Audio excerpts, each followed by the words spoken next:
जय श्री कृष्णा प्रिय भक्तों।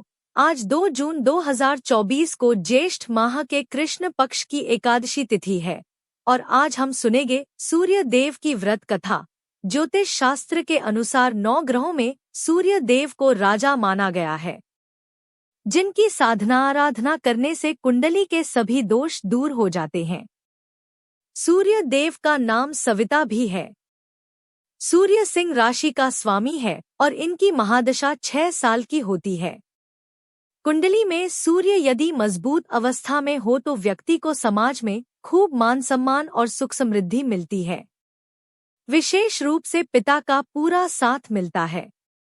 सूर्य देव की कृपा पाने के लिए सबसे उत्तम उनके मंत्रों का जाप और सूर्योदय के समय अर्घ्य देना माना गया है। सूर्य प्रत्यक्ष देवता हैं, जिनका दर्शन पृथ्वी पर कहीं भी रहते हुए किया जा सकता है। सूर्य देव अपने भक्तों के सभी कष्टों को दूर करने वाले हैं। आइए जानते हैं कि किन उपायों को करने से मिलने लगती है सूर्य की कृपा। कैसे रखें रविवार का व्रत। रविवार का व्रत किसी भी मास के शुक्ल पक्ष से प्रारंभ करना चाहिए। इसे कम से कम 12 व्रत अवश्य रखना चाहिए। हालांकि यदि संभव हो तो पूरे साल रखना चाहिए। सूर्य को जल देने के बाद भगवान सूर्य के बीज मंत्र की कम से कम 5 माला का जाप जरूर करें। इसके बाद रविवार व्रत की कथा पढ़े। व्रत के दिन सुबह स्नान ध्यान करके लाल रंग के कपड़े पहने और उगते हुए सूर्य को अर्घ्य दें। इस दिन केवल गेहूं की रोटी या गेहूं का दलिया और गुड़ का सेवन करें। ऐसा करते हुए जब आपके व्रत का संकल्प पूरा हो जाए तो कम से कम 2 ब्राह्मणों को आदर के साथ भोजन कराएं एवं अपने सामर्थ्य के अनुसार सूर्य से संबंधी दान और दक्षिणा दें। रविवार व्रत कथा। रविवार के व्रत की तरह ही इस व्रत की कथा भी रोचक है। प्राचीन काल में एक नगर में एक वृद्धा रहती थी। उनका नियम था कि वह हर रविवार घरांगन गोबर से लीपकर भोजन तैयार करती और सूर्यदेव को भोग लगाकर ही भोजन करती थी।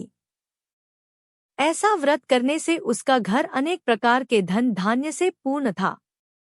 श्री हरि की कृपा से घर में किसी प्रकार का विघ्न या दुख नहीं था। सब प्रकार से घर में आनंद रहता था।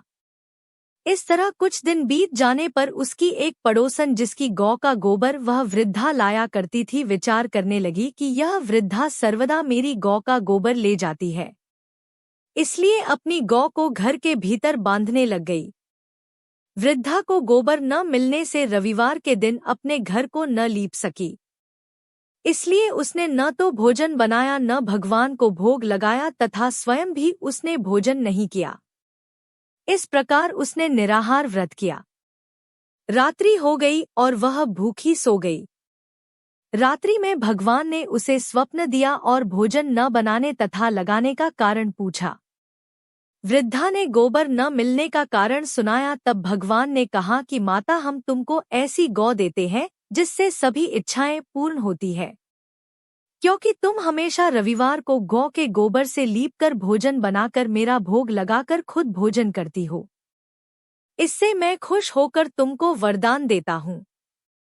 निर्धन को धन और बांझ स्त्रियों को पुत्र देकर दुखों को दूर करता हूँ तथा अंत समय में मोक्ष देता हूँ।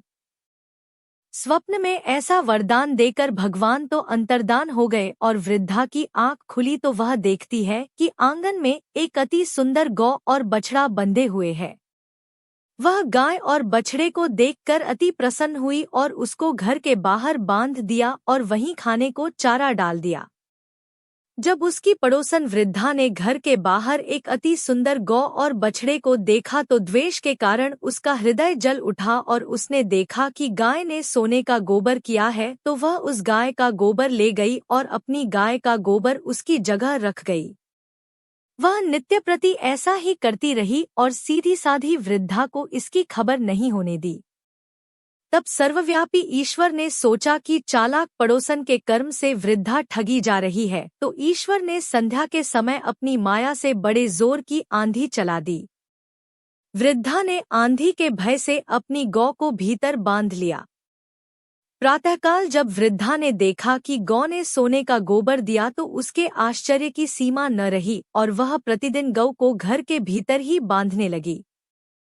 उधर पड़ोसन ने देखा कि बुढ़िया गौ को घर के भीतर बांधने लगी है और उसका सोने का गोबर उठाने का दाव नहीं चलता तो वह ईर्ष्या और डाह से जल उठी और कुछ उपाय न देख पड़ोसन ने उस देश के राजा की सभा में जाकर कहा, महाराज, मेरे पड़ोस में एक वृद्धा के पास ऐसा गौ है जो आप जैसे राजाओं के ही योग्य है। वह नित्य सोने का गोबर देती है। आप उस सोने से प्रजा का पालन करिए। वह वृद्धा इतने सोने का क्या करेगी? राजा ने यह बात सुनकर अपने दूतों को वृद्धा के घर से गौ लाने की आज्ञा दी। वृद्धा प्रातः ईश्वर का भोग लगा भोजन ग्रहण करने जा ही रही थी कि राजा के कर्मचारी गौ खोलकर ले गए। वृद्धा काफी रोई चिल्लाई, किंतु कर्मचारियों के समक्ष कोई क्या कहता। उस दिन वृद्धा गौ के वियोग में भोजन न खा सकी और रात भर रो रो कर ईश्वर से गौ को पुनः पाने के लिए प्रार्थना करती रही। उधर राजा गौ को देखकर बहुत प्रसन्न हुआ, लेकिन सुबह जैसे ही वह उठा, सारा महल गोबर से भरा दिखाई देने लगा। राजा यह देख घबरा गया। भगवान ने रात्रि में राजा को स्वप्न में कहा कि हे राजा, गाय वृद्धा को लौटाने में ही तेरा भला है। उसके रविवार के व्रत से प्रसन्न होकर मैंने उसे गाय दी थी। प्रातः होते ही राजा ने वृद्धा को बुलाकर बहुत से धन के साथ सम्मान सहित गौ बछड़ा लौटा दिया। उसकी पड़ोसिन को बुलाकर उचित दंड दिया। इतना करने के बाद राजा के महल से गंदगी दूर हुई। उसी दिन से राजा ने नगरवासियों को आदेश दिया कि राज्य की तथा अपनी समस्त मनोकामनाओं की पूर्ति के लिए रविवार का व्रत रखा करो। व्रत करने से नगर के लोग सुखी जीवन व्यतीत करने लगे। कोई भी बीमारी तथा प्रकृति का प्रकोप उस नगर पर नहीं होता था। सारी प्रजा सुख से रहने लगी। सूर्य देव के जन्म की पौराणिक कथा। मार्कंडेय पुराण के अनुसार पहले जगत में प्रकाश नहीं था। पूरा जगत ही प्रकाश रहित था। ऐसी स्थिति देख कमल्योनी ब्रह्मा जी प्रकट हुए।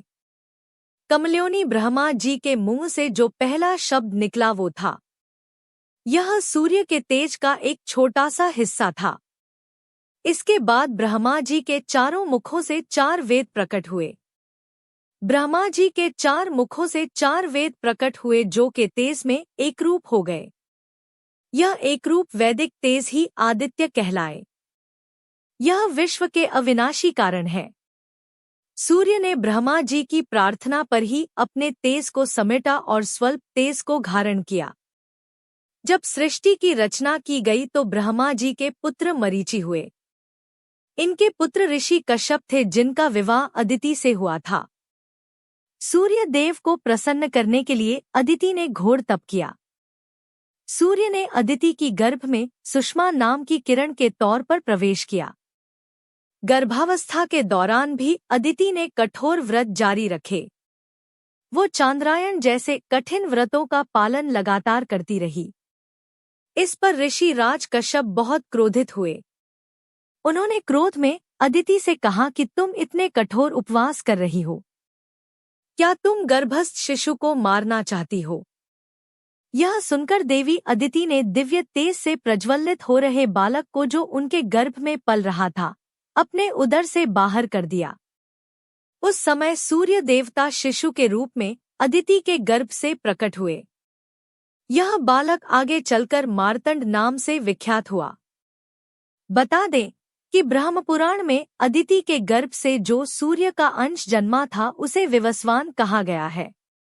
अगर आपको यह कथा पसंद आई हो तो कमेंट बॉक्स में जय सूर्य नारायण लिखकर हमारे चैनल को सब्सक्राइब करके वीडियो को लाइक और शेयर जरूर करें।